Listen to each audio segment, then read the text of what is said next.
This is Agronomy Moment. I'm Wendell Cohen.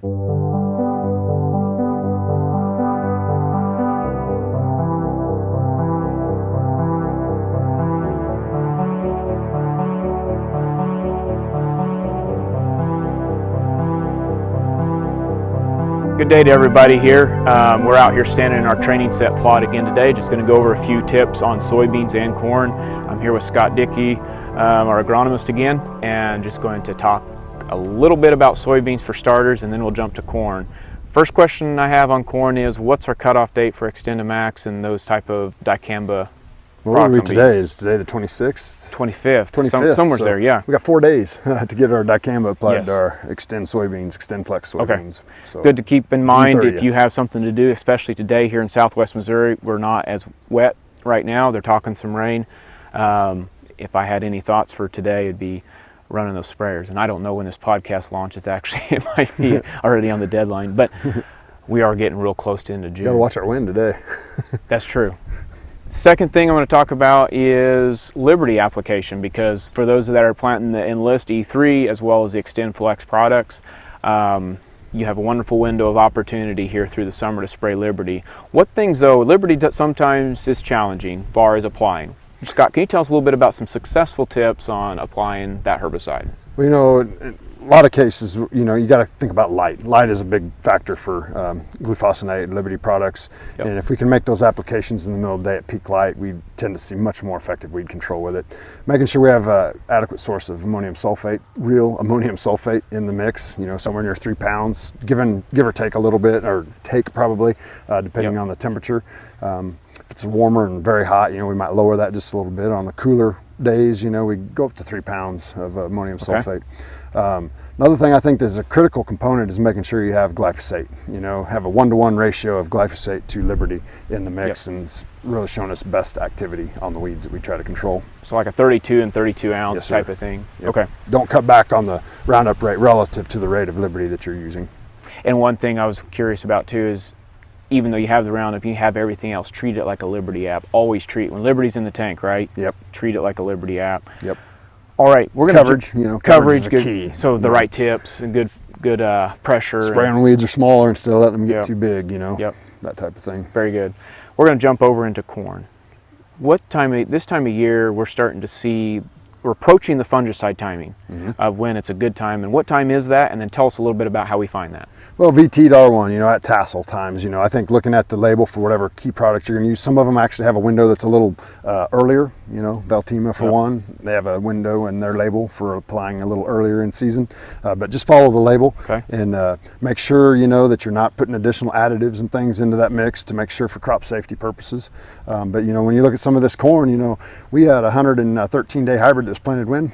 April 19th. April 19th, we unwrapped the whorl, and it looks like we should be seeing tassels in the field somewhere in about 10 to 12 days, probably, depending on temperature. Yep. When we look at corn past V10, it's roughly 55 GDUs per leaf. So on a warm day like we had, say 86, you know, because if we're calculating GDUs, we use 86 as our high maximum number. You're going to be somewhere just shy of 30 GDUs per day. So if you figure a day and a half, day and 3/4 per leaf, from this point on, you can start to get a pretty good idea of when tassels should be showing in your fields. And what are you doing? Like, I noticed you walked out in that field and you found the first fully developed leaf collar. Like, to see how many more leaves. I took the whorl above above the leaf that has an open collar, so I was just able to count. You popped that thing right out of there, and then you took it out, and we unraveled every leaf that was not totally developed to the tassel, and we guesstimated how many days per leaf we would have to get to that point. So it's really rough, but it can kind of get you close. You can also use Farm Server, plug your information into Farm Server, and it'll give you a very accurate estimate of when your tassel should occur. And as a side note, I have been watching Farm Server, and it's been really close. I'm impressed how close it actually is. Hitting the different V stages up towards our stages that are approaching here. So. And then as we talk about diseases we might see this time of year, so fungicide, we're going after different types of corn diseases. What are we seeing, Scott, this time of year? What are you looking for? You know, the first thing I tend to look for in a given growing season is gray leaf spot coming on, you know, because you tend to see that on the lower leaves fairly early. You know, I wouldn't be surprised to be able to find gray in places. However, we've been pretty warm and dry, but now Just last night we had areas get over a foot of rain, so that's going to be interesting to see what that does in terms of disease occurrence in fields with all the very heavy rain events we had. So guys are going to want to be keeping an eye on for gray. If we're a little cooler, northern would be something to look for. We do see northern the last couple of years, even in warmer summers, but had we been cooler, it'd be a lot more of a potential issue to watch for. Of course, we'll have to watch for southern rust coming in soon if we're going to have it. I haven't heard of any yet. I need to actually get online and see what the monitors say for Texas and Oklahoma areas, see if there's been any southern rust yet. But as we approach Tassel, that would be something to start keeping an eye out for. We start getting some of that Gulf air they're talking and start it could start moving it up closer. These long, strong south winds we've had the last couple of days, if there is any southern to the south, it's possible we could see it. But I haven't heard anything yet, so we'll see how that goes. Okay, last one. This is one I'm really interested in. Helo versus plain.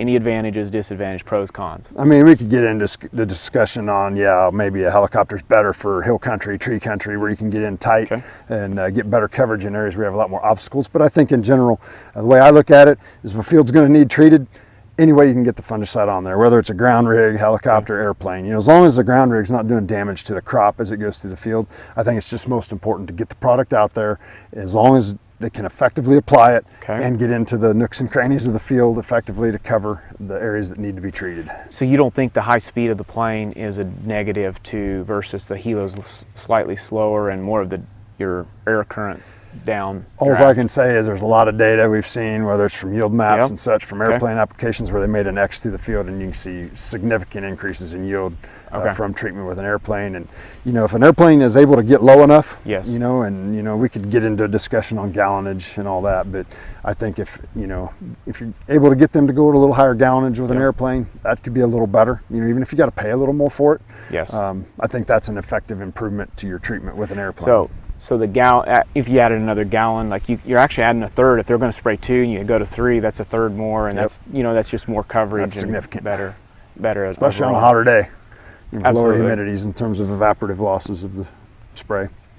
Very good. Any closing thoughts, Scott, you'd have for us before we? I just continue to be amazed this year. One thing I want to say is I've had people make comments about being concerned that with the poor weather we had early on that their crop may be limited in terms of its yield potential. But you look at how some of these fields look now, there is some unevenness, but there's still a lot of potential out here. So I don't want to see guys throwing in the towel on a farm, because there's a lot of yield potential yet. And with the grain prices the way they are, right now, I think there's still reason to consider making a nitrogen application if you feel you've had nitrogen loss, or making that fungicide application to the fields. Because you look at how well these fields have improved with improved weather and good root mass development lately, and there's some good looking stuff out here. Good. Yeah, I would agree with that too, and I'm really impressed at how things turned around from our earlier wet weather that we had. So guys, hang in there this spring and summer.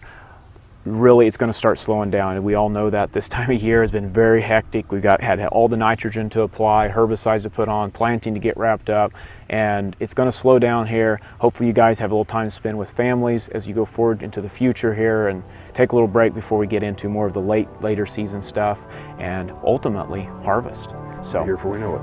This has been Agronomy Moment. Wendell Cohen here with Scott Dickey.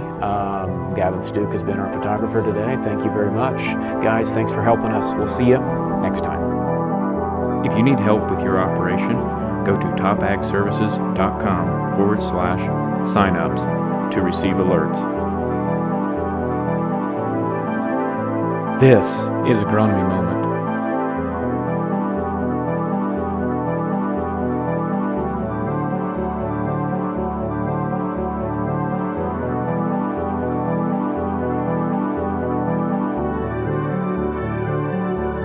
Hey, this is Wendell Cohen, show host and producer.